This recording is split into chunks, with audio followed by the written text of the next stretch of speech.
வணக்கம் நண்பர்களே, welcome to channel CCF.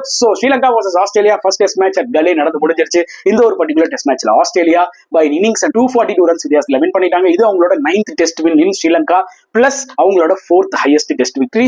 கம்ப்ளீட்டா அந்த டெஸ்ட் மேட்ச் ஆஸ்திரேலியா டாமினேட் பண்ணிட்டாங்க in all departments. And Sri Lanka will be so disappointed. ஏன்னா அவங்க வந்து ஃபைட் கூட கொடுக்கல, லிட்டரலி சரண்டர் ஆயிட்டாங்க சொல்ல முடியும். இம்பார்ட்டன்ட் டாஸ் இன் பண்ண ஸ்டீவ் ஸ்மித் அண்ட் டாஸ் இன் பண்ணி பேட்டிங் எடுத்தாங்க அண்ட் 654 ரன்ஸ் போஸ்ட் பண்ணாங்க. கவாஜா ஒரு சூப்பர் டபுள் 10, ஸ்டீவ் ஸ்மித் அவரோட 35th 100, ஜோஸ் இங்கிலீஷ் அவரோட மெரின் டெஸ்ட் 100. நிறைய positives for Australia. And Sri Lanka bowling பாத்தீங்கன்னா 4 bowlers தான் போட்டாங்க. லிட்டரலி ட்ராயில்டு ஹார்டு தான் சொல்ல முடியும். அண்ட் ஃபர்ஸ்ட் இன்னிங்ஸ்ல 167 ஆல் அவுட். தினேஷ் சந்திமல் மட்டும் தான் 70 அடிச்சாரு. அண்ட் போலிங்ல குனேமேன் சூப்பரா போட்டு 5 விக்கெட் எடுத்தாரு. ஸ்டார்க் நல்லா போட்டாரு, லைன் நல்லா போட்டாரு. திருப்பி ஃபாலோ ஆன் கொடுத்தாங்க அண்ட் ஸ்ரீலங்கா வந்து 240 மேல தான் அடிக்க முடிஞ்சது. அதுல வந்து பாத்தீங்கன்னா குனேமேன் ஒன்ஸ் அகைன் நல்லா போட்டு 4 விக்கெட்ஸ் எடுத்தாரு. பிளஸ் லயனும் 4 விக்கெட்ஸ் எடுத்தாரு. ஸ்டார்க் ஒன்ஸ் அகைன் நியூ பால்ல ஃபென்டாஸ்டிக்கா போட்டாரு. Super win, a big win for Australia. Sri Lanka will be damn disappointed with their performance.